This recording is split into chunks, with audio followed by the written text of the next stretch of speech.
ससुराल में बहुत से सपने सजा कर आई थी। सोचा था बंटी की नौकरी है, अच्छा घर है, जो तंगी मायके में देखी है वो ससुराल में नहीं मिलेगी। छोटा परिवार है, बंटी की 2 बहनें और माँ है, पिताजी थे नहीं, ससुराल में राज करूंगी। कुछ दिन बहुत अच्छे बीते, मगर एक दिन पता चला कि बंटी की नौकरी छूट गई। सारे सपने हवा हो गए। अब हम क्या करें बंटी, कहाँ से खर्चा चलेगा? अभी तुम्हारी 2 जवान बहनें भी कुंवारी हैं, उनकी भी शादी करनी पड़ेगी, कैसे होगा सब? क्या करूं टुनटुनी, कंपनी घाटे में चल रही थी इसलिए बंद हो गई, पर तुम चिंता मत करो, सब ठीक हो जाएगा। 2 साल बीत गए मगर बंटी को कहीं काम नहीं मिला। जो जमा पूंजी थी उससे एक बहन की शादी कर दी। कुछ दिनों बाद टुनटुनी को एक बेटी हुई। टुनटुनी की चिंता और ज्यादा बढ़ने लगी। बंटी, अब हमारी बेटी हो गई है, अपनी इच्छाएं तो मैं मार भी लूं, पर बच्चे की जरूरतें वो तो पूरी करनी ही पड़ेगी ना। जानता हूँ, कोशिश कर तो रहा हूँ। और 1 साल बाद टुनटुनी ने एक और बेटी को जन्म दिया। बंटी की माँ बोली, बंटी, तेरी एक बहन की शादी तो हो गई, मगर बेटा अभी दूसरी भी है, उसका क्या होगा? माँ, ये घोंसला बेच देते हैं, कुछ दिन किराए पर रह लेंगे। मैं क्या करूँ, दिन रात कोशिश में लगा रहता हूँ, पर कहीं काम मिल ही नहीं रहा। बंटी, बहनों के लिए आप मकान बेच रहे हो, हमारी भी 2 बेटियां हो गई है, उनके लिए क्या बेचोगे? टुनटुनी, मैं पढ़ा लिखा हूँ, तुम क्या सोचती हो कि मैं अब ठेला लगाऊंगा? ये मुझसे नहीं होगा। टुनटुनी रोने लगी और बोली,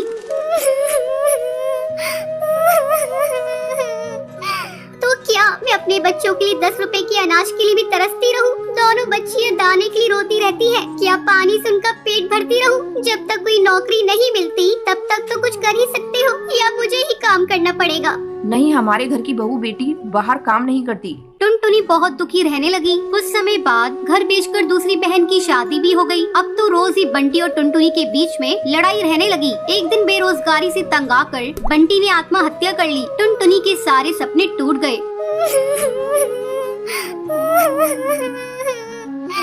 मैं बिल्कुल अकेली हो गई हूँ। अब जिम्मेदारी टुनटुनी के सर पर थी। बूढ़ी सास, अपनी 2 बेटियां और घोंसले का किराया। कुछ आसपास के पक्षी गरीब समझकर बच्चियों को पुराने कपड़े और खाना देकर मदद कर दिया करते थे। टुनटुनी अपनी सास से बोली, माँ, 2 महीने गुजर गए, जो घर का पैसा बचा था वो सब खर्च हो गया। अब मुझे ही कोई काम करना पड़ेगा। जिस गरीबी में हमारे दिन कट रहे हैं, मैं नहीं चाहती कि मेरी बच्चियां भी गरीबी में दिन गुजारे। मगर तू करेगी क्या बहू? अपना कुछ काम करने के लिए पैसे भी तो चाहिए।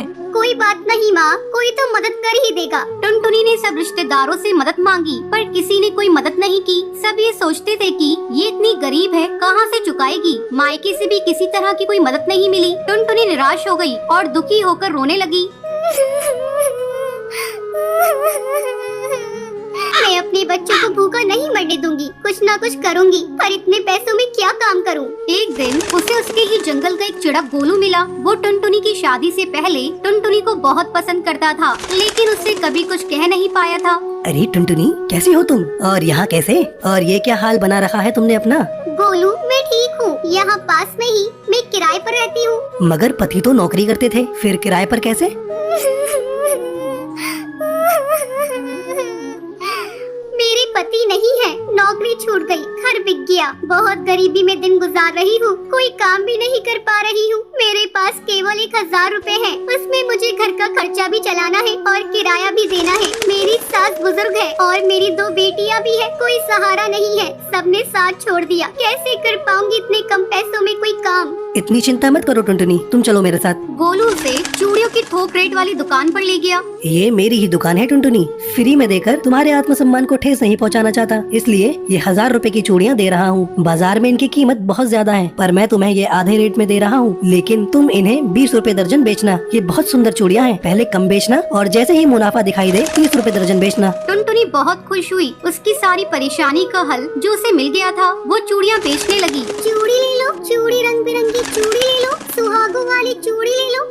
वो डाल डाल जाकर चूड़ियाँ बेचती और बीच बीच में आकर अपनी बेटियों को भी देख लेती। आसपास के पक्षी उसे गरीब समझकर मोल भाव भी नहीं करते। सबको उसकी चूड़ियाँ पसंद आने लगी और उसकी खूब बिक्री होने लगी। चूड़ियाँ तो टुनटुनी के पास ही सुंदर होती हैं, उसी से खरीदेंगे। तीज त्योहार पर और शादियों में चूड़ी पहनाने के लिए उसे ही बुलाया जाता था, जिसमें उसकी कमाई अच्छी हो जाती थी। इस तरह 1 साल गुजर गया। टुनटुनी के अच्छे दिन आने लगे। टुनटुनी गोलू से बोली, गोलू, तुम्हारा बहुत बहुत धन्यवाद। तुम्हारी वजह से मैं आज अपनी गृहस्थी चला रही हूँ, नहीं तो भूखे मरने की नौबत आ गई थी। ये तो तुम्हारी मेहनत है टुनटुनी, मैंने कुछ नहीं किया। जितनी मेहनत करोगी उतना ही अच्छा फल मिलेगा। इसलिए कहते हैं मेहनत करने वालों की कभी हार नहीं होती।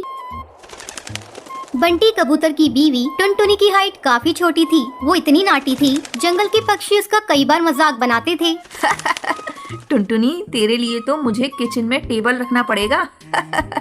माँ जी, इतनी भी नाटी नहीं हूँ मैं, और हाँ, हील्स पहनकर तो आपकी जितनी आ जाती हूँ। अरे तेरे पापा ने महंगी मोटर का लालच दे दिया, वरना तो मेरे बेटे के लिए ये लंबी लंबी चिड़ियों की लाइनें लगी थी। क्या बताऊं तुझे, कटरीना फेल थी उनके सामने। पर माँ जी, आपका बेटा भी कौन सा हाइट में अभिषेक बच्चन है जो कटरीना मिल जाती। वैसे भी मेरी और इनकी जोड़ी तो राम सीता की जोड़ी है, राम सीता की। एक दिन सभी खाना खा रहे होते हैं। माँ, दाल बहुत अच्छी बनी है, जरा और देना। रुको जी, मैं लेकर आती हूँ, किचन में है, वैसे भी मैं खड़ी ही हूँ। ये सुनकर सास हंसने लगती है। तुम खड़ी हो या बैठी, एक ही बात है। बस कीजिए जी, अभी हील्स नहीं पहनी है मैंने, वैसे भी हील्स पहनती हूँ तो आपके बराबर लगती हूँ। एक दिन टुनटुनी सब्जी लेने बाहर निकलती है तो पड़ोसन कहती है, देखो देखो कितनी नाटी है। रंग तो दिखने में ठीक ठाक था, हाइट भी ठीक ठाक थी, फिर क्या जरूरत थी ऐसी नाटी बहू लाने की। दहेज बहन दहेज, अंधे हो गए थे पैसों के पीछे, अब करे जग हंसाई। दोनों की बात टुनटुनी सुन लेती है और उसे बहुत गुस्सा आ जाता है। आंटी जी, एक बात बताओ, मेरे पापा के पास पैसे हैं, उनको अच्छी लड़की की तलाश थी, ये पसंद आए और शादी हो गई, इसमें मेरा क्या कसूर, ये जो आप लोग मुझे सुना रही हैं? अरे नहीं नहीं टुनटुनी, हम तो तेरी सास की बात कर रही थी, कितनी लालची औरत है। देखिए, वो लालची नहीं है, पर उनके कुछ शौक है जो वो अपने बेटे से पूरा करवाना चाहती है, और देखा जाए तो उसमें उनकी गलती भी क्या है भला। और इन्होंने मुझसे शादी की है तो जरूर कुछ न कुछ अच्छाई नजर आई ही होगी ना। और अब ना मैं आपकी बहू हूँ और ना ही आपके रिश्तेदारों को मुझसे मिलना है। फिर ये बात समझ नहीं आई कि आप इतना परेशान क्यों हो रही हैं। ये बोलकर टुनटुनी वहाँ से निकल जाती है। टुनटुनी, चलो जल्दी से तैयार हो जाओ, हम लोगों को पार्टी में जाना है। टुनटुनी तैयार होकर पार्टी में जाती है, जहाँ बंटी का दोस्त उससे कहता है, अरे बंटी, तू कितना लकी है यार, तेरी बीवी की हाइट इतनी कम है कि तुझे बच्चे की जरूरत ही नहीं, भाभी बच्चे ऐसी हैं। और बंटी, अगर मेरी बीवी की हाइट इतनी कम हो तो मैं घर से बाहर निकलूं ही नहीं, कहीं फुदक के कहीं चली गई तो लेने के देने पड़ जाएंगे। सभी टुनटुनी पर हंसने लगते हैं। तभी पार्टी की जगह पर आग लग जाती है। अरे भागो यहाँ से, जल्दी भागो। अरे लेकिन बाहर के दरवाजे पर ही आग है, हम बाहर निकलेंगे तो निकलेंगे कैसे, कोई रास्ता भी नहीं है। अरे रास्ता है ना, अगर कोई सामने वाली खिड़की से बाहर निकल जाए तो सब निकल सकते हैं। तभी टुनटुनी छोटी सी खिड़की से बाहर निकल जाती है और आग बुझा देती है। अरे वाह, भाभी जी ने तो हम सबको बचा लिया। वाह भाई वाह, बीवी हो तो ऐसी, अपने पति ही नहीं यहाँ मौजूद सभी की जान बचा ली है। भाई बंटी, माफ कर देना, तेरी बीवी तो सच में कमाल है। मुझे ये बात पता है और मुझे मेरी बीवी पर गर्व है। टुनटुनी मुस्कुराकर अपनी पति की तरफ देखती है। कुछ दिनों बाद टुनटुनी और उसकी सास मार्केट जाती है। वहाँ पर, अरे भैया, ये कपड़े देना कितने का पड़ेगा? माता जी, ये तो बहुत महंगा कपड़ा है, लेकिन अब बस 2 मीटर बचा है, मेरी तो किसी काम का है नहीं, आप बस इसके 100 रुपए दे दो। अरे भैया, तो मैं क्या करूँगी इस टुकड़े का, लेकिन वैसे है बड़ा ही सुंदर। तभी टुनटुनी बोल पड़ती है, इसमें तो मेरी पूरी ड्रेस सिल जाएगी। ये कहकर वो कपड़ा ले लेती है। अगले दिन टुनटुनी वो ड्रेस पहनकर सास के सामने आती है।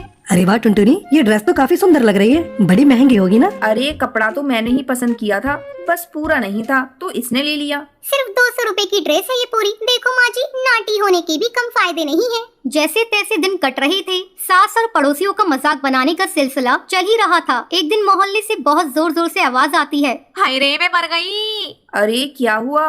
देखते हैं तो सभी गड्ढे के सामने भीड़ लगाकर खड़े होते हैं।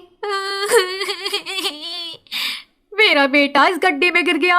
पड़ोसन जोर जोर से रोने लगती है। तभी वहाँ टुनटुनी आ जाती है। रोइए मत, मैं प्रिंस को लेकर आती हूँ। ये बोलकर नाटी सी पतली सी टुनटुनी चिड़िया गड्ढे में घुसकर बच्चे को बाहर ले आती है। तब क्या था, एक बार फिर टुनटुनी के लिए पूरा मोहल्ला तालियां बजाता है। मुझे माफ कर दो टुनटुनी, मैंने तुम्हारी हाइट का कितना मजाक बनाया था। कोई बात नहीं मासी, प्रिंस ठीक है, ये बहुत है। अब वो दिन आता है जब सास टुनटुनी की तारीफ करती है। वाह बहू वाह, तेरी तारीफें सुन सुनकर तो मैं बहुत खुश हो गई। आज तो तूने ये साबित कर दिया, समाज में परिंदे रंग रूप लंबाई ऊंचाई से नहीं बल्कि साहस और हौसले से काबिल कहलाता है। मुझे माफ कर देना बेटी।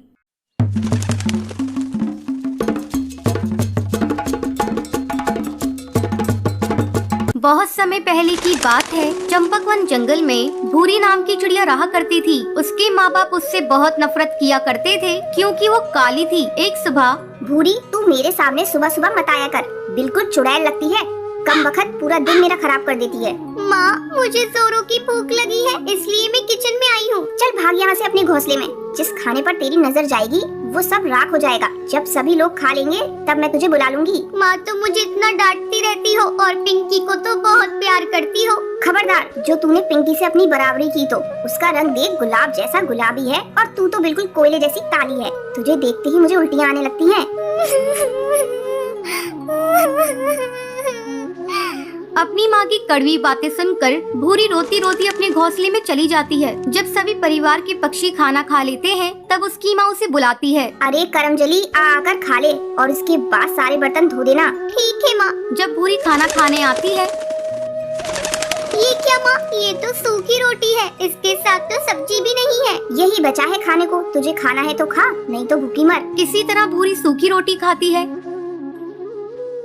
एक दिन भूरी के पिता जंगल में काम पर जा रहे होते हैं। तब भूरी आकर अपने पिता से कहती है, पापा मेरी सैंडल टूट गई है, मेरे लिए नई सैंडल ला दो ना। अरे भाग्यवान, कहाँ हो तुम? जल्दी हटाओ इस काली लड़की को मेरे आंखों के सामने से। सुबह सुबह इसका चेहरा देख लिया, अब पता नहीं मेरा आज का दिन कैसा गुजरेगा। अरे करमजली, तुझे कितनी बार कहा सुबह सुबह अपने घोंसले से मत निकला कर, लेकिन तू है कि मानती ही नहीं। मैं इतनी बुरी हूँ तो मैं ये घर छोड़कर चली जा रही हूँ। हाँ हाँ चली जा, तेरे चले जाने से यहाँ किसी को फर्क नहीं पड़ेगा। कम से कम तुझसे पीछा तो छूट जाएगा। माँ, मैं भी तुम्हारी बेटी हूँ, तुम इस तरह मेरे साथ क्यों बर्ताव कर रही हो? देखना, एक दिन तुम्हें इसी बेटी पर गर्व होगा। इतना कहकर भूरी घर छोड़कर चली जाती है। भूरी भटकती भटकती पास के एक जंगल में पहुंचती है। धूप के कारण उसके नंगे पैर में छाले पड़ जाते हैं। मेरे मम्मी पापा मुझसे बिल्कुल भी प्यार नहीं करते। अच्छा होता मैं मर ही जाती। अब मैं कभी भी अपने घर नहीं जाऊंगी। तभी उसी जंगल से एक जादूगरनी गुजरती है। जब वो भूरी को जंगल में अकेली देखती है तो वो उससे पूछती है, बेटी, तुम इस घने जंगल में बैठी क्यों रो रही हो? मुझे बताओ तुम्हें क्या तकलीफ है, शायद मैं तुम्हारी मदद कर सकूं।